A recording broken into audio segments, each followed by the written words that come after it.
The doors of Mercy General Hospital burst open with a thunderous crash that echoed through the emergency room like a gunshot. Nurses froze mid-step. A tray of instruments clattered to the floor. And then he stepped in, a towering 7-foot figure with wild eyes, blood on his sleeve, and the kind of presence that made even seasoned paramedics take a step back. For a split second, it felt less like a hospital and more like a battlefield. If you believe in kindness, in second chances, and in the quiet strength of ordinary people, take a moment right now to like this video, share it with someone who needs hope, and subscribe to the channel. Stories like this remind us that courage doesn't always look the way we expect. It was 9:17 p.m. in Cedar Ridge, Colorado, and the ER had been unusually calm. Dr. Marcus Hale was finishing paperwork. Veteran nurse Patricia Gomez was mentoring the newest addition to the staff, a 24-year-old rookie named Hannah Brooks. Hannah had graduated nursing school just 4 months earlier. She was small, barely 5'3", with soft brown hair usually tied into a tight bun and a pair of calm hazel eyes that didn't seem to match her timid posture. Many of the staff doubted whether she was ready for the chaos of emergency medicine. When the giant man stormed in, security guards hesitated. He was massive, easily 7 feet tall, with broad shoulders that strained against his torn flannel shirt. His name, they would later learn, was Caleb Turner.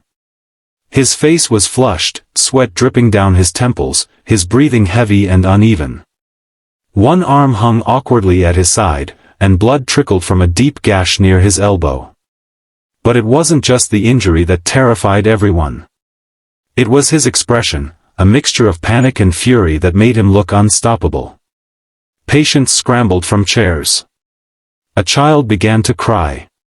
Caleb roared, his voice shaking the walls, demanding help but not trusting anyone who approached. 2 security officers moved cautiously toward him, but when Caleb swatted one aside like a rag doll, the room erupted into screams. Dr. Hale shouted for backup.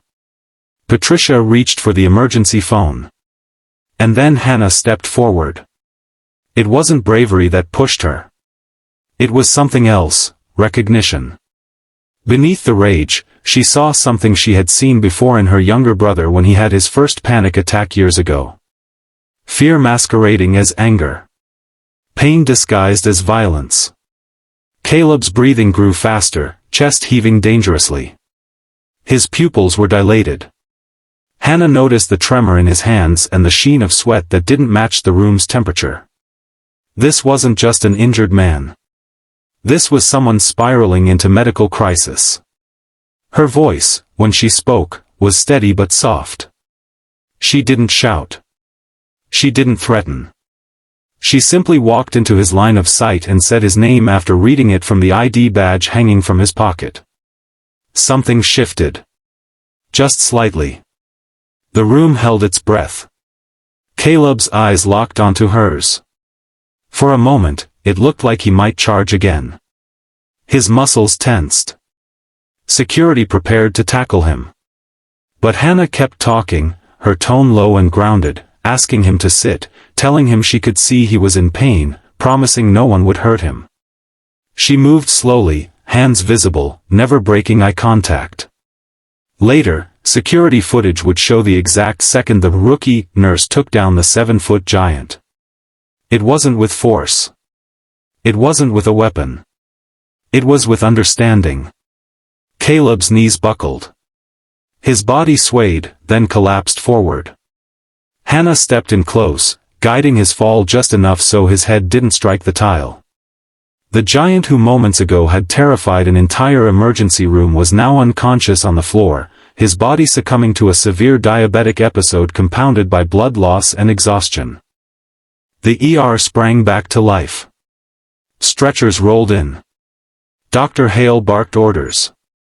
Patricia stared at Hannah in disbelief before snapping back into action. They stabilized Caleb, administered glucose, stitched his wound, and monitored his vitals. For hours, the staff worked tirelessly. When Caleb finally woke up near dawn, the rage was gone. In its place was confusion and shame. He remembered flashes, the fear, the dizziness, the overwhelming sense that something inside him was breaking. He remembered people staring.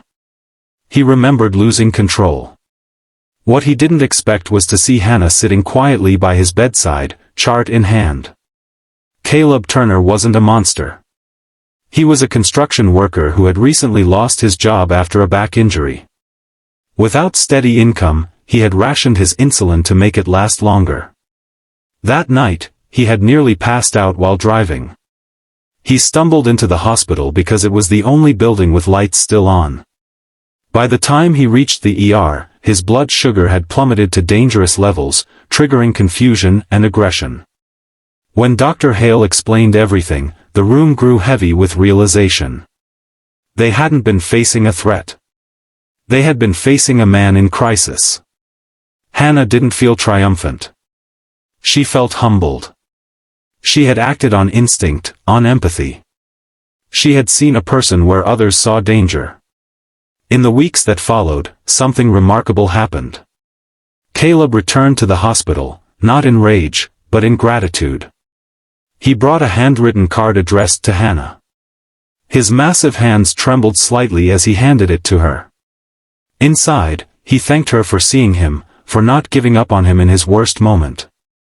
He wrote that if she hadn't stepped forward, things might have ended very differently. The story spread throughout Cedar Ridge. The security footage circulated among staff as a training example, not of restraint techniques, but of emotional intelligence. Hannah, once doubted as too inexperienced, became a quiet legend within the hospital walls. But what moved people most wasn't that she took down a giant. It was that she lifted one back up. Caleb eventually found work again. With the hospital's social worker helping him navigate financial assistance for medication, he stabilized his health. Months later, he volunteered at a local youth center, mentoring teens who struggled with anger and hardship. He would sometimes share his story, describing the night he lost control and the nurse who refused to see him as a threat. Hannah never considered herself a hero. She still tied her brown hair into the same tight bun before every shift. She still double-checked her charts nervously. But something inside her had changed. She no longer saw herself as the rookie who needed constant reassurance. She had faced chaos and chosen compassion. And perhaps that's the real lesson here. Strength isn't always loud. Courage doesn't always look like force. Sometimes, it looks like a small figure stepping forward when everyone else steps back.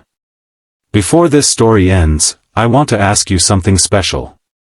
If you've ever been misunderstood in your worst moment, if you've ever wished someone would see past your anger or fear, comment the word "seen" below.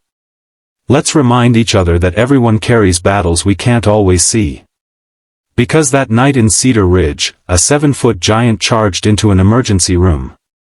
And a so-called rookie nurse took him down, not with power, but with heart. If this story touched you even a little, please take a second to like, share, and subscribe. Your support helps keep stories of hope and humanity alive. Sometimes the strongest person in the room isn't the tallest or the loudest. Sometimes it's the quiet one who chooses kindness when it would be easier to choose fear. And in a world that often reacts first and understands later, that kind of courage might just be the greatest strength of all.